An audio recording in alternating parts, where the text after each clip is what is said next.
What's going on, y'all? Welcome to another episode of ENA We Got Time. As always, I'm your host, Alex, here with another prediction video. Really got some good feedback on the last one. I know I haven't been here in a while. I really appreciate all those views. Y'all make sure y'all sub to the channel. You know what I'm saying? Like the video, comment your picture, you know what I'm saying? Like I said, we doubled the money. It's $40 we giving away. All you gotta do, subscribe to the channel, give me a total score for an NFC team, NFC game and an AFC game, you know what I'm saying? One in each conference, that way there's no tiebreakers, you know what I'm saying? You have to split it or whatever the case may be.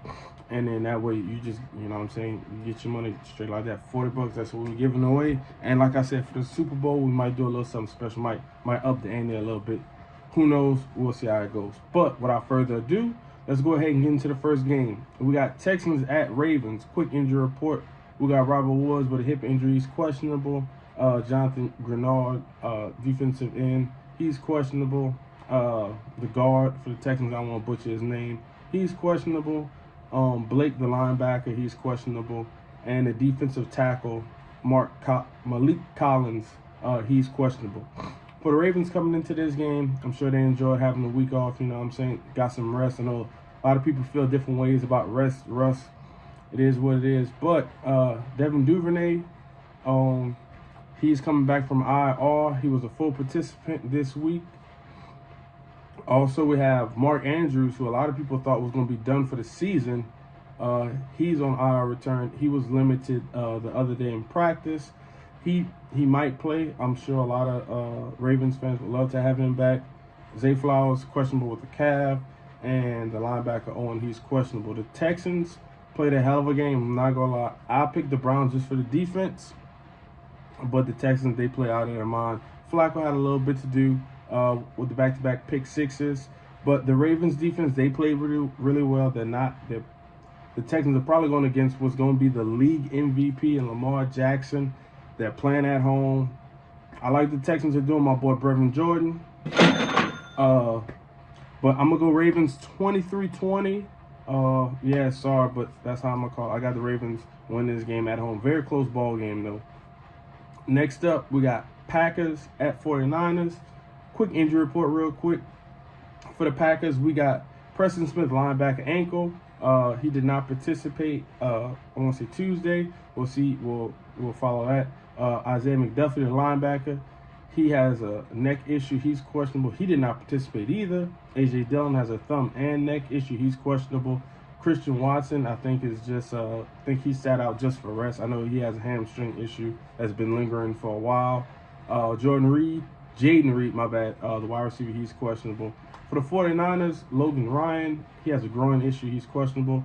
Armstead, defensive end, he has a foot and knee issue, so he is questionable as well. Another game I picked on last week. I had the Cowboys winning. Jordan Love looked incredible. Dak did crumble under pressure, but overall the Packers played an amazing game. Really like what I saw on offense and defense. Shout out to my boy A.J. Johnson over there, you know what I'm saying? Doing big things. Glad to see getting some playoff experience. But long story short, I am taking the 49ers. I think if any team that was number one seed doesn't have any rest, I think the 49ers will. I think they're going to do a really good job playing at home. Defense is going to play amazing. Brock Purdy shouldn't be under as much pressure as a lot of people think they will. I got 49ers 30-20. Good season, Packers. Like what y'all got going on over there. Next, we got Bucks at Lions. Very, very short injury report. I'm sure both teams are very happy about that. All we got, two guys from the Lions. Khalif Raymond, the punt returner / wide receiver, he's questionable. And Jerry Jacobs, the cornerback, he's questionable. Besides that, everybody else is healthy.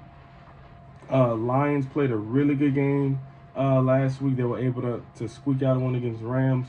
Questionable calls, but that's why they say never leave it up to the refs.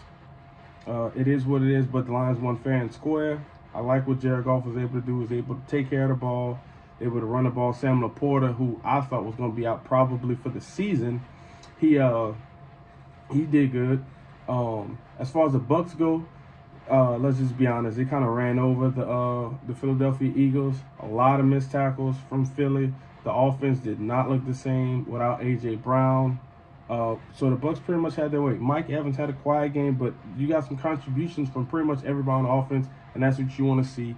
Baker took care of the ball. He didn't put it in harm's way, and had a really nice game plan for that game. For this game, I think I'm going to go Lions just for the simple fact I think that offense is extremely high-powered. The Bucks, they beat a Philadelphia team who's been on kind of a slump for the past month or 2 months. So, great season, but I got Lions 27-20. That's how I'm calling it. And the final game of the weekend, we got Chiefs at Bills. It is no longer the Arrowhead Invitational. Kadarius Toney, he is questionable. Justin Ross, questionable. 2 receivers for the Chiefs. The offensive tackle, I don't want to butcher his name, he's questionable. Jones, the linebacker, he's questionable with a chest issue. Defensive tackle Derek, he's questionable with an elbow issue. As far as the Bills, they won last week, but I don't know if y'all noticed. They had a couple guys go out, especially on defense, which hopefully these guys can come back. But yeah, so the injury report for them, Gabe Davis, the wide receiver, he has a knee issue, he's questionable. The safety, Taylor Rapp, he's questionable. The linebacker, Bernard, he has an ankle issue, he's questionable. And Johnson has a head issue, he's questionable. And Christian Bedford, the cornerback, he has a knee issue. The Bills played a really good game. They beat the Steelers. The game was somewhat close for a little while, but they did what they needed to do. They kept it balanced. Josh Allen took care of the football. Everything you want to see. James Cook had a monster game. The tight ends played well. As far as the Chiefs go, they pretty much manhandled the Dolphins on offense and defense. Outside of that weird Hail Mary, I guess you could call it. The Chiefs pretty much kept the Bills in check. I mean, not the Bills. I'm sorry, the Dolphins. They kept the Dolphins in check. I think this is going to be a huge defensive game. I don't think it's going to be high scoring. The weather plays a factor, even though both of them playing cold weather. I really got this as probably game of the week in my opinion, and we'll see if the Bills can finally beat the Chiefs. I know the Bills are playing better, and I know a lot of people are kind of iffy on the Chiefs, but until they beat them, I'm just not picking them. I got Chiefs 28-20. That's how I'm calling it. Those are my picks for the week. Again, subscribe, like the video, comment your picks below. Let me know what you think. Let me know who you got winning. And yeah, that's what I got. As always, I'm your host, Alex. This is ENA We Got Time, and I'm out. Peace. Here, make it off at your Pittsburgh is no restart. result.